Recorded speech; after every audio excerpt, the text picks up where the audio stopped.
दोस्तों पिछले वीडियो में मैंने आपको ग्रीवियंस डालने की सलाह दी थी कि आप जो है आवाज़ नहीं उठा रहे हैं और आपकी आवाज़ को सुना नहीं जा रहा है तो आप ग्रीवियंस डालें। लेकिन स्थिति में ये क्लियर नहीं कि अभ्यर्थियों की संख्या कितनी है, तो ऐसी स्थिति में ये वीडियो है। कृपया वीडियो को ध्यान से सुनें और आगे बढ़ें। नई दिशा विजन में आपका स्वागत है दोस्तों कल के वीडियो में मैंने बताया था कि अगर आपकी समस्या जो है अभी दूर नहीं हुई है, आपका जो सर्टिफिकेशन है वो किसी कारण से कंप्लीट नहीं हुआ है, अर्थात उसमें एनसी आया है, या आपके नाम या और फादर्स नेम में या डेट ऑफ बर्थ के में करेक्शन में कोई दिक्कत आ रही है, तो ऐसी स्थिति में आपको जो है अपने क्षेत्रीय कार्यालय से और अपने मुख्यालय से संपर्क करना चाहिए। लेकिन अधिकांश अभ्यर्थियों ने ऐसा बताया है कि अगर वो क्षेत्रीय कार्यालय में जाते हैं या स्टडी सेंटर कोऑर्डिनेटर के पास जाते हैं, या कुछ लोग जो है मुख्यालय भी गए हैं तो वहाँ पर उनको कोई समुचित जवाब नहीं मिला है। सबसे ज़्यादा प्रॉब्लम इसमें अभ्यर्थी बता रहे हैं एनसी की। दोस्तों एक समस्या भी यहाँ पर आ रही है कि अभी एनआईवीएस के पास भी ऐसा कोई रिकॉर्ड नहीं है कि कितने लोगों का एनसी आया हुआ है, यानी इस चीज़ को अभी ओपन नहीं किया गया है। वहाँ पर जो विभाग है उस विभाग के द्वारा जो है ये नहीं ज्ञात हो सका है कि कितने लोगों का एनसी अभी क्लियर नहीं है, या उन्होंने उसका कोई आंकड़ा इकट्ठा नहीं किया है। और साथ ही साथ अभ्यर्थियों को भी इस बात की जानकारी नहीं है कि कितने लोग यानी हमारे कितने साथी हैं जिनका एनसी आया हुआ है। तो अब तो समस्या ये है कि 2017 से 2019 का समय बीत गया, तो ऐसी स्थिति में अब जो एनसी है उसका क्लियरेंस कैसे होगा। तो सबसे बड़ी बात यह है कि आपको एक ग्रुप बनाना चाहिए, टेलीग्राम ग्रुप या व्हाट्सएप ग्रुप। आप लोग चैनल से जुड़े हुए हैं और आपकी समस्या भी बनी हुई है, तो ऐसी स्थिति में आपको अपनी आवाज़ को उठाना पड़ेगा। आप लोग अपनी आवाज़ को उठा भी रहे हैं लेकिन जो है वो निरर्थक हो रही है।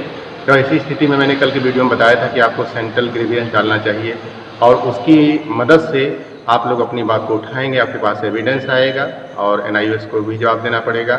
साथ ही साथ जिस कारण से एनसी की समस्या बाधित हुई है वो है एनसीटी का आदेश। एनसीटी के आदेश में स्पष्ट रूप से लिखा है कि 2019 के बाद जो है किसी भी हालात में जो है अब इस पर कोई काम नहीं चलेगा। तो ऐसी स्थिति में इस आदेश को संशोधित करने की आवश्यकता बन पड़ी है, क्योंकि जिन लोगों ने बाद में इम्प्रूवमेंट किया है तो ऐसे इम्प्रूवमेंट की वजह से उनको जो है उनका सर्टिफिकेशन पूरा नहीं हो पाया है, क्योंकि उन्होंने 2019 के बाद इम्प्रूवमेंट किया था। तो यहाँ पर भी एक पॉइंट ये फंसता है कि अगर एनआईवीएस ने 2019 के बाद भी जो है इम्प्रूवमेंट जारी रखा है और उसकी अभ्यर्थियों ने परीक्षा दी है, तो ऐसी स्थिति में उसकी एनसी क्लियर करने की जिम्मेदारी एनआईवीएस की है। लेकिन एनआईवीएस जो है ये हवाला दे रहा है कि एनसीटी ने इस पर एक आदेश दिया है जिसके कारण जो है एनसी का करेक्शन नहीं हो पाएगा।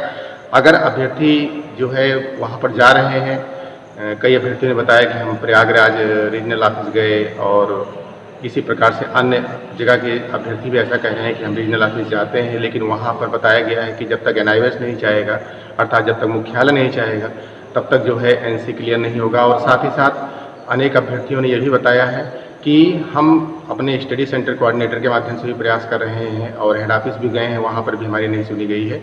दोस्तों यहाँ पर एक ग्रुप की आवश्यकता है, आपको एक ग्रुप आप लोग बना लें और उसके माध्यम से आप लोग जो है पहले इकट्ठे हों कि कितने लोगों का एनसी है। ये ऑल इंडिया ग्रुप, अगर आप टेलीग्राम बनाते हैं तो टेलीग्राम में ऑल इंडिया ग्रुप बनता है, वहाँ पर ज़्यादा अभ्यर्थी जुड़ सकते हैं। व्हाट्सएप में 250 अभ्यर्थी से ज़्यादा नहीं जुड़ पाएंगे। तो ऐसी स्थिति में एक बड़ा ग्रुप बना लीजिए, आप लोग टेलीग्राम ग्रुप बना लीजिए और उसी के माध्यम से आप लोग अपने विचारों का आदान प्रदान कीजिए और एक ही तरीके की आवाज़ उठाइए। हो सकता है कि आपको एनआईवीएस के अलावा एनसीटी के जो है ग्रीवियंस भी डालने पड़े। तो मैंने बताया था कि अगर आप अपने घर में बैठे हैं और आपके पास मोबाइल है तो ऐसी स्थिति में आप अपनी आवाज़ को उठा सकते हैं। आप ट्विटर के द्वारा भी जा सकते हैं, लेकिन ट्विटर में ट्रेंड नहीं हो पाएगा आपका मुद्दा, क्योंकि अभी संख्या क्लियर नहीं। तमाम अभ्यर्थी जो एनआईवीएस डीएलएड के वो बिखरे हुए हैं, तो एक जगह पर एकत्रित नहीं है।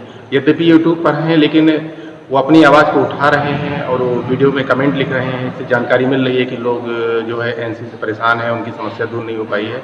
तो ऐसी स्थिति में एक ग्रुप बनाइए और इस पर आप लोग सभी लोग इकट्ठे होइए और उसके बाद अपनी बात विचारों का आदान प्रदान कीजिए। और ये आपको एनआईवीएस से भी करना पड़ेगा और साथ ही साथ हो सकता है कि आपको एनसीटी से भी जो है इस प्रकार का ग्रीवियंस डालना पड़े और आपको जवाब मिलेगा उसका। और इसके बाद हमको लगता है कि जब जो इवैल्यूएशन डिपार्टमेंट है उसके पास जानकारी जाएगी कि अभ्यर्थियों की संख्या या तादाद बहुत ज़्यादा है, तो ऐसी स्थिति में आपका एनसी भी क्लियर होगा। दोस्तों आप लोगों ने पूछा था कि अगर हमारा जो है सर्टिफिकेट में नाम वगैरह गलत है, डेट ऑफ बर्थ गलत है, तो क्या करना चाहिए। दोस्तों इसका एक ही तरीका है कि आप अपने ऑफलाइन डॉक्यूमेंट्स को जो है अपने क्षेत्रीय कार्यालय में जमा करें और क्षेत्रीय कार्यालय के माध्यम से कराएं। यद्यपि मैं आपको बताता चलूँ कि अब से लगभग 6-7 महीने पहले जो है इसका एक पोर्टल खुला था, वहाँ पर जो है ऑफलाइन मांगा गया था कि ऑफलाइन आप जो है डॉक्यूमेंट जमा करिए, और करेक्शन लोगों का हुआ, लेकिन यही जागरूकता का अभाव रहा कि लोग बिखरे रहे और लोगों ने अपने सर्टिफिकेशन पर ध्यान नहीं दिया कि हमारी कहाँ पर मिस्टेक है, क्या है। तो संशोधन तो होता रहेगा, संशोधन में प्रॉब्लम नहीं है, प्रॉब्लम एनसी में है। संशोधन में कुछ लोगों का SYCP SYCT यानी प्रैक्टिकल के मार्क्स नहीं है, तो दोस्तों इसके लिए भी आपको आवाज़ उठानी पड़ेगी। अगर आपका प्रैक्टिकल मार्क्स नहीं चढ़ा हुआ है तो ऐसी स्थिति में आपको अपने प्रैक्टिकल मार्क्स का एविडेंस ले जाकर के अपने क्षेत्रीय कार्यालय में जमा करना चाहिए, और उसके लिए आपको स्टडी सेंटर कोऑर्डिनेटर से अपनी जानकारी उपलब्ध करानी पड़ेगी कि हमने इसका प्रैक्टिकल दिया था, और वो निश्चित रूप से अपनी वेबसाइट पर अपलोड करेंगे। अगर उसका स्क्रीनशॉट मिल जाता है या और कोई जानकारी मिल जाती है तो आप लोग उसको भी ले सकते हैं, और उसके बाद जो है अपने क्षेत्रीय कार्यालय में एविडेंस के साथ जाएँ, और उसके बाद अपना जो है प्रैक्टिकल का मार्क्स जो है अपलोड करें। हो सकता है आपको मुख्यालय जाना पड़े तो SYCP SYCT का मिल जाएगा। जिन लोगों की परीक्षा हुई थी लेकिन किसी कारण से उनका परीक्षा का ही प्राप्तांक नहीं चढ़ा है, इन्हें थ्योरी में SYCT लगा हुआ है, तो SYCT की प्रॉब्लम भी जो है आपकी बनी हुई है।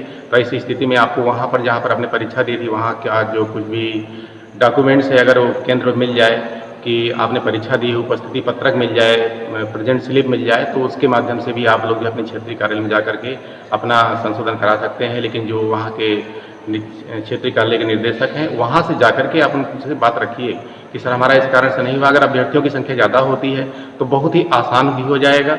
ज़्यादा अभ्यर्थी जाएंगे तो आप लोगों की बात जरूर सुनी जाएगी। 1-2 लोगों को अभ्यर्थियों को तो भाई डांट के भगा सकते हैं, लेकिन ज़्यादा अभ्यर्थियों की बात जरूर सुनी जाएगी। आप लोग सबसे पहले जो है एक स्थान पर एकत्रित हों, और अगर आपको आवश्यकता महसूस होती है तो मैं टेलीग्राम ग्रुप का जो है उसकी लिंक को शेयर कर दूंगा, और आप लोग वहाँ पे एकत्रित हो जाइए। उसके बाद जो है इसकी बात को उठाइए और आपका निश्चित रूप से समाधान होगा, इसमें कोई संशय नहीं है। लेकिन अगर आप लोग 1-1 2-2 करके जाएंगे तो फिर ये स्थिति जो है बनी रहेगी इसी प्रकार से। और आपको शीघ्रता से, जबकि टेट, सुपर टेट और शिक्षक भर्तियाँ आ रही हैं, तो आपको अपना काम जल्दी से जल्दी करा लेना चाहिए। तो बातें आपसे होती रहेंगी, मिलते हैं। और ऐसा भी आप जानते हैं कि अगर शिक्षक भर्ती में जो है अगर आप अप्लाई करते हैं और आपके सर्टिफिकेशन में किसी प्रकार का जो है अलग-अलग प्रकार का प्रारूप दिखता है, तो ऐसी स्थिति में आपका जो है अभ्यर्थन जो है उसमें आपको जल्द से जल्द इस मामले का निस्तारण करना चाहिए। दोस्तों इस प्रकार जो है एक ग्रुप बनाइए और ग्रुप में अपनी सारी बातों को जो है शेयर कीजिए आपस में, और अपनी मांग को उठाइए, तो निश्चित रूप से आपकी बातें करी जाएगी। और इसका समय भी अब आ गया है, तो किसी प्रकार से आपको हताश निराश नहीं होना है। अब अपनी बातों को लगातार जो है एक दूसरे से शेयर करना पड़ेगा, साझा करना पड़ेगा और अपनी बात को उठाना पड़ेगा। अगर यहाँ पर NCT के आदेश में करेक्शन होता है तो NIOS निश्चित रूप से आप लोगों को अलाउ कर देगा, और आपका NC जो है वो क्लियर हो जाएगा। और इस दिशा में प्रयास जो है जारी रखें। तो आज के वीडियो में इतना ही, मिलते हैं आपसे अगली वीडियो में। नमस्कार, जय हिंद।